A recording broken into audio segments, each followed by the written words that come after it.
Everyone, welcome back to my channel Pawan Eco World. Students, हम कर रहे हैं रिवीजन सीरीज और रिवीजन सीरीज में आज मैं लेकर आई हूँ chapter number 5, that is human capital formation. अब देखिए बेटा, ह्यूमन कैपिटल फॉर्मेशन क्या होता है, किस तरीके से इकोनॉमी के अंदर ह्यूमन कैपिटल फॉर्मेशन जो है वो होता है, कौन कौन से सोर्सेज है, इस टॉपिक पे हम बात करेंगे और ये रहने वाला है one shot revision. So start करते हैं। तो देखिए, human resource it refers to abilities, skill and expertise of human being to contribute the process of value addition in the economy। ये कहते हैं बेटा value addiction in the economy, मतलब ऐसी एबिलिटीज, ऐसी स्किल, ऐसी एक्सपर्टाइज इंसान की जो कि इकोनॉमी में कुछ ऐड करे। छोटा सा एग्जांपल लेते हैं, जैसे कि मैं हूं, जब मैं छोटी थी तब से लेकर जितना भी मैंने पढ़ा लिखा, उसके बाद मैंने पढ़ाना स्टार्ट किया, तो मेरा जो एक्सपीरियंस है, मेरी जो स्किल्स हैं, ये हमारी इकोनॉमी में क्या करती है, एक तरीके से कुछ एड ऑन करने का काम करते हैं। क्योंकि मैं कमाती हूँ तो जीडीपी में कंट्रीब्यूट भी करती हूँ। अब जीडीपी में मैं कंट्रीब्यूट करती हूँ तो ह्यूमन कैपिटल फॉर्मेशन जो है मैं कर रही हूँ, मतलब मैं एक ह्यूमन रिसोर्स हूँ। हर इंडिविजुअल इंसान जो कि इकोनॉमी में रहता है और कहीं ना कहीं वो काम कर रहा है, उसके पास स्किल्स है, उसके पास एक्सपर्टाइज है, वो एज अ ह्यूमन रिसोर्स का काम करता है। तो ह्यूमन रिसोर्स समझ आ गया होगा आपको। चलते हैं नेक्स्ट टॉपिक के ऊपर, that is human capital. It refers to the stroke of skill and expertise of a nation at a point of time। Point of time stroke variable है। पॉइंट ऑफ टाइम क्या है? Stroke variable है। एक point of time के ऊपर जितना भी skills और एक्सपर्टाइज है, हम उस मतलब एक देश के पास, हम उसे क्या बोलते हैं? ह्यूमन कैपिटल बोलते हैं। कहने का मतलब है एक पॉइंट ऑफ टाइम के पास या एक पॉइंट ऑफ टाइम पे एक देश के अंदर जितनी भी ह्यूमन रिसोर्स है, उनकी स्किल्स और उनके एक्सपर्टाइज जब सारा टोटल कर दिया जाता है तो हम उसे क्या बनाते हैं? ह्यूमन कैपिटल बता देते हैं। अगला पॉइंट आता है ह्यूमन कैपिटल फॉर्मेशन क्या होती है। It refers to the process of adding to the stock of human capital. अभी 2 सेकंड पहले मैंने बताया कि ह्यूमन कैपिटल क्या होता है? Stock of skill and expertise at a point of time, मतलब एक पॉइंट ऑफ टाइम पे स्किल और एक्सपर्टाइज जो इकोनॉमी में होती है, जो नेशन में होती है, हम उसे ह्यूमन कैपिटल बोलते हैं। अब ह्यूमन कैपिटल फॉर्मेशन क्या होगा? उसके अंदर कुछ एड ऑन करना। तो ह्यूमन कैपिटल फॉर्मेशन का मतलब है कि किसी भी रिसोर्स की, स्किल की, एक्सपर्टाइज का और कुछ एड ऑन हो जाना इकोनॉमी में, that is human capital formation. अब बात आती है कि ह्यूमन कैपिटल फॉर्मेशन जो है वो कब, क्यों, कैसे होती है। तो सोर्सेज ऑफ ह्यूमन कैपिटल के सोर्स कौन कौन से हैं? तो सबसे पहले बेटा एक्सपेंडिचर ऑन एजुकेशन। देखिए, जब बच्चा पैदा होता है तब से लेकर जब तक वो कामयाब नहीं हो जाता है, तब तक पेरेंट्स उसके ऊपर पैसे लगाते हैं। बिल्कुल लगाते हैं, मुझ पे भी लगाए थे, आप पे भी लगाए जा रहे हैं। तो जब आप कमाना स्टार्ट कर देते हो तो इन्वेस्टमेंट खत्म हो जाती है, आप क्या कन्वर्ट हो जाते हो? Human capital. देखिए, मान लेते हैं कि ये एक बेबी है, इसके ऊपर हेल्थ पे, एजुकेशन के ऊपर, इसकी ट्रेनिंग के ऊपर, इसके मतलब कह सकते हैं फूड, शेल्टर, क्लोथिंग, सबके ऊपर एक इंसान जब पैसे खर्च करता है तो क्या मोटिव होता है उसका? ऑब्वियस सी बात है, कोई ना कोई मोटिव है, क्योंकि ह्यूमन बीइंग जो है उसका नेचर है कि बदले में उसे कुछ चाहिए। जो एक माँ होती है उसके अलावा सब चाहते हैं कुछ ना कुछ हो। तो माँ बाप जो पैसा आप पे लगा रहे हैं वो इस मोटिव से लगा रहे हैं कि आज जो पैसा हम लगा रहे हैं इन फ्यूचर वो हमें कुछ ना कुछ देगा, हमारा सहारा बनेगा, हमें काम नहीं करना पड़ेगा, हम फटकार के सोएंगे और ये काम करेंगे। ऐसा ही होता है। मैं भी यही मतलब चाहती हूँ कि मैं आज पढ़ा रही हूँ तो कल इतना पढ़ा के मतलब पैसा, जो भी अपना पैसा है वो सारा इन्वेस्ट अपने बच्चे पे करती हूँ। अब जो पैसा मैं अपने बच्चे पे इन्वेस्ट कर रही हूँ, क्या बच्चे मुझे रिटर्न में नहीं देंगे? ऑफ कोर्स देंगे, क्योंकि वो भी कामयाब होंगी और वो मेरे जो है वो देख रेख करेंगी। तो सेम यही होता है कि जब कोई भी पैसा एक्सपेंडिचर किया जाता है एजुकेशन के ऊपर, एक्सपेंडिचर किया जाता है हेल्थ के ऊपर। हेल्थ का मतलब यहाँ पे है कि अगर आप बीमार हैं और आप पे पैसा खर्च नहीं किया जा रहा है, एक दिन आप बीमार पड़े पड़े आपकी जो टर्नओवर है वो कम हो जाएगी। आप 10 घंटे की बजाय 5 घंटे काम करोगे, 5 घंटे काम करोगे तो 5 घंटे के पैसे मिलेंगे। धीरे धीरे आप बीमार होकर मर भी सकते हो। तो सबसे मेन क्या है कि हेल्थ के ऊपर पैसे लगाओ, क्योंकि अगर आप हेल्दी रहेंगे तो ही आप अच्छा कमा पाएंगे, अच्छा सिखा पाएंगे। तो सबसे पहले एजुकेशन पे किया गया खर्चा ह्यूमन रिसोर्स का पार्ट है, ह्यूमन कैपिटल का पार्ट है। एजुकेशन पे किया गया खर्चा, हेल्थ के ऊपर किया गया खर्चा ह्यूमन कैपिटल का पार्ट है। ऑन द जॉब ट्रेनिंग, बेटा ऑन द जॉब ट्रेनिंग का मतलब होता है जब आप किसी जॉब पे जाते हैं, तो आपको उस जॉब पे काम करने से पहले सिखाया जाता है कि जॉब कैसे होगी। अगर नहीं सिखाया जाएगा तो आप कोई ना कोई उल्टा काम करोगे, काम को बहुत लंबे टाइम में करोगे, तो वो टाइम कंज्यूमिंग, साथ में गलत कंक्लूजन भी आ सकते हैं, रिजल्ट भी गलत हो सकते हैं। तो आपका जो मेन मोटिव है काम को सही करना, उससे कुछ प्रोडक्टिव करना, प्रॉफिट कमाना, वो खराब हो सकता है। तो जब भी कोई जॉब आपको मिलती है, जैसे एक अकाउंटेंट की जॉब है, तो पहले उसे जो भी अकाउंटिंग टर्म्स है, टैली, वो सिखाया जाता है। 1 महीने के टाइम पीरियड के बाद में उसे सही से जॉब दी जाती है। ट्रेनिंग के दौरान उस टाइम पे उसे कोई पैसे नहीं दिए जाते, बट जो पैसे ट्रेनिंग पे किए गए खर्चे, जो मतलब थोड़ा बहुत खाने पीने का खर्चा या उसका नॉर्मल खर्चा होता है, सैलरी नहीं दी जाती। तो जो कंपनी उसके ऊपर पैसा लगा रही है ट्रेनिंग पे, भाई फ्री फंड में वो तो काम भी नहीं कर रहा, सिर्फ सीख रहे हैं, तो कंपनी उस एम्प्लॉय पे पैसे क्यों लगाएगी? वो इसलिए लगाएगी क्योंकि आज किया गया खर्चा रिटर्न में उसे अच्छा देगा। उस एम्प्लॉय की एफिशिएंसी, उस एम्प्लॉय का काम करने का तरीका, स्किल, एक्सपर्टाइज सब एनहांस होगा, जो कि कंपनी के लिए बेनिफिशियल है। इसलिए ऑन द जॉब ट्रेनिंग जो किया गया खर्चा ह्यूमन कैपिटल का पार्ट है। Study programme for the adults, जितने भी अडल्ट्स हैं, जितने भी कॉलेज गोइंग बॉयज और गर्ल्स हैं या बच्चे हैं, स्टूडेंट्स हैं, जो कि आने वाले टाइम में जॉब पे जाने वाले हैं, उनके लिए जो भी स्टडी प्रोग्राम बताए जाते हैं, वो भी एक तरीके का ऐसा ह्यूमन कैपिटल का पार्ट है जो कि इन फ्यूचर क्या करेगा, आपको बेनिफिट देगा। उसके बाद में माइग्रेशन। अब देखिए माइग्रेशन, मान लो अगर मुझे जॉब नहीं मिलती है गुड़गांव के अंदर, तो हो सकता है कि मैं किसी दूसरी कंट्री के अंदर या किसी दूसरे स्टेट के अंदर माइग्रेट होंगी। तो जब मैं गुड़गांव से मुंबई जाती हूँ, तो उसके बीच में जो पैसा मेरा लगेगा वो माइग्रेशन का पार्ट है। मतलब उसमें मैं पैसा खर्च तो कर रही हूँ, पर जो पैसा मैं खर्च कर रही हूँ, हो सकता है मुझे वहां अच्छी जॉब अपॉर्चुनिटी मिल रही हो सकता है कि मुझे जो मेरी सैलरी है वो इंक्रीमेंट के साथ मिल रही हो। तो क्या होगा कि माइग्रेशन पे किया गया खर्चा भी ह्यूमन कैपिटल का ही पार्ट होता है। उसके बाद में एक्सपेंडिचर ऑन इंफॉर्मेशन पे किया गया खर्चा।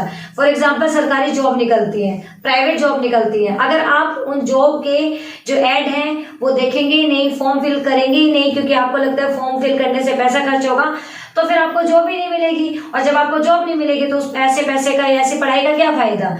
तो जितने भी चीजें मैंने यहाँ पे बताई, चाहे फिर वो एजुकेशन पे किया गया खर्चा है, चाहे फिर वो हेल्थ पे किया गया खर्चा है, जॉब की ट्रेनिंग पे किया गया खर्चा है, या फिर जितने भी अडल्ट्स हैं उनके ट्रेनिंग पे किया गया खर्चा, उनके प्रोग्राम पे किया गया खर्चा है, या फिर माइग्रेशन पे किया गया खर्चा है, या फिर एक तरीके से हम कह सकते हैं कि जो भी एक्सपेंडिचर हुआ है इंफॉर्मेशन पे, फॉर्म वगैरह की, वैकेंसी वगैरह की इंफॉर्मेशन पे, वो सारा खर्चा कहीं ना कहीं ह्यूमन कैपिटल फॉर्मेशन में कन्वर्ट करेगा।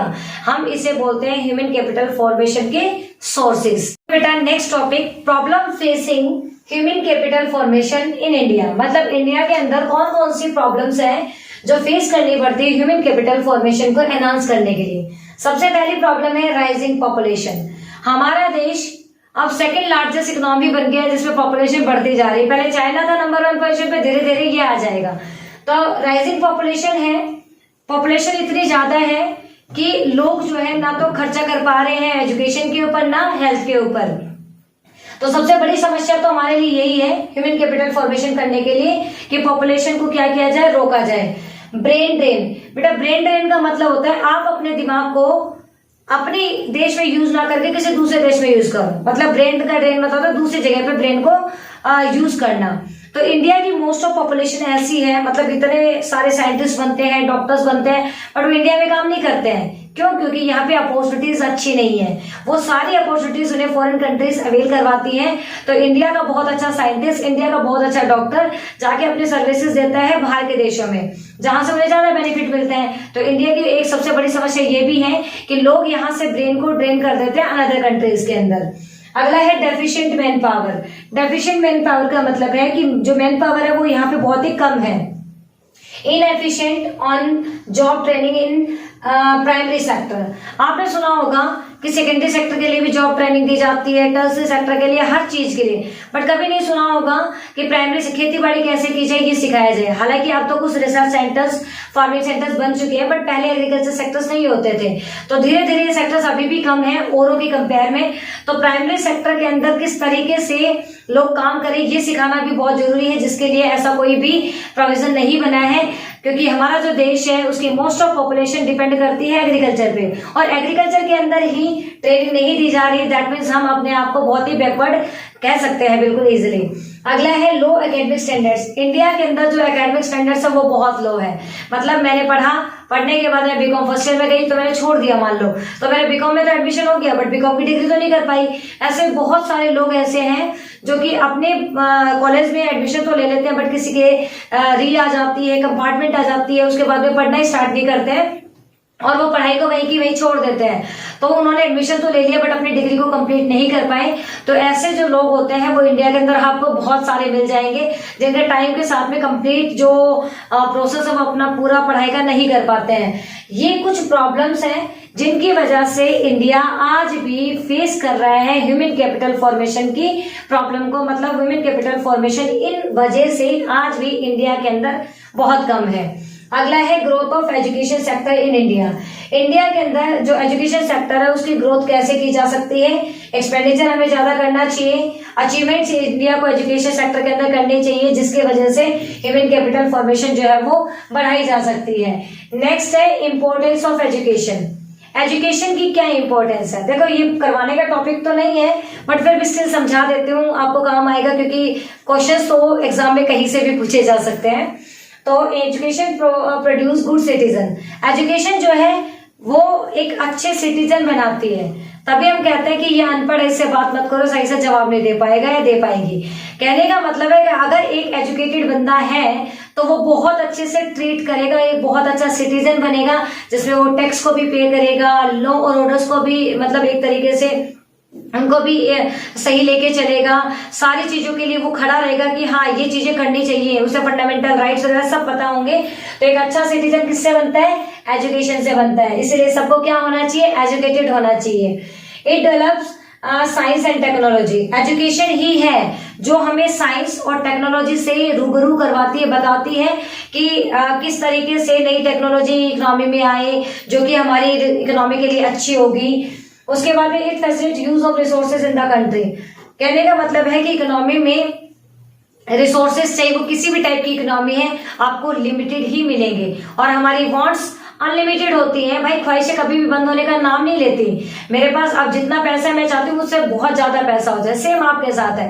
टाटा बिरला अंबानी कितना ही बड़ा इंसान क्यों ना हो, सबके किसकी जरूरत होती है? लालच है सबके अंदर, सब पैसा चाहते हैं बट रिसोर्सेज तो लिमिटेड है। तो सेम बात यहाँ पे है कि आपके कंट्री में जो रिसोर्सेज हैं उनको किस तरीके से बेटर तरीके से यूज किया जाए ये एजुकेशन हमें सिखाता है। उसके बाद में it explain the mental origin of the people. एक अनएजुकेटेड बंदा थोड़ा सा सोच पाएगा बट एक एजुकेटेड बंदा बहुत अच्छे से अपने मेंटल ओरिजिन को समझ जाएगा कि क्या अच्छा है क्या नहीं, उसके मेंटल फिजिकल सब तरीके से वो समझ सकता है। It helps in economic development. Economic मतलब सीधी बात है पैसे से। अगर एक एजुकेटेड बंदा होगा एम्प्लॉयमेंट अपॉर्चुनिटीज में लगेगा, जीडीपी में कंट्रीब्यूशन करेगा। एक अनएजुकेटेड बंदा धरती पे बोझ होगा, घर वालों पे बोझ होगा और एजुकेशन और जीडीपी में भी कोई कंट्रीब्यूट नहीं करेगा।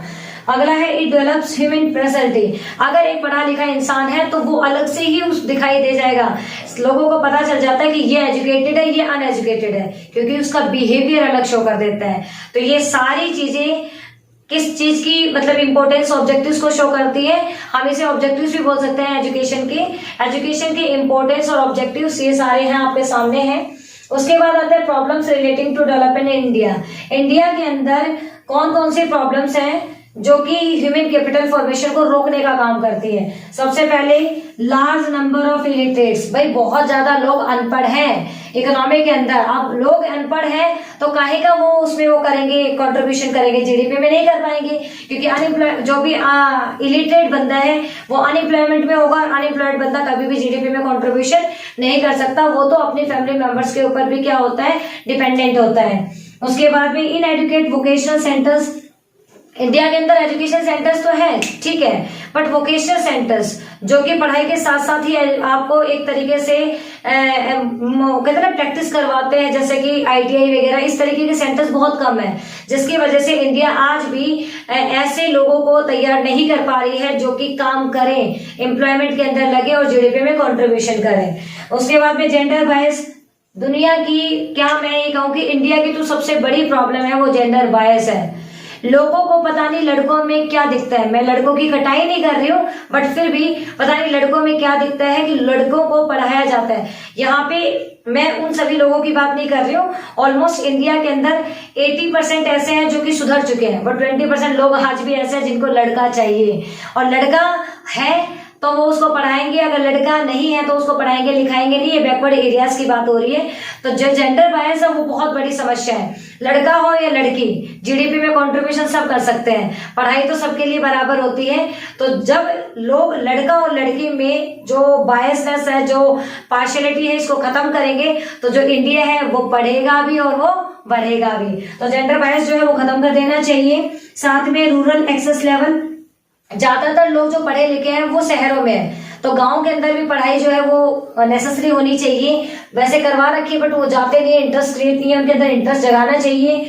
और जो प्राइवेट सेक्टर है, जैसे प्राइवेट सेक्टर की अगर मैं बात करूं तो गवर्नमेंट सेक्टर जो है वो सस्ता है बट लोग वहां जाते नहीं है, प्राइवेट सेक्टर जो है वो महंगा है बट लोग वहां जाते हैं। तो प्राइवेट सेक्टर को वही लोग अवेल कर सकते हैं जिनके पास पैसा है। अब जिन लोगों के पास पैसा नहीं हो, प्राइवेट सेक्टर को अवेल नहीं कर सकते।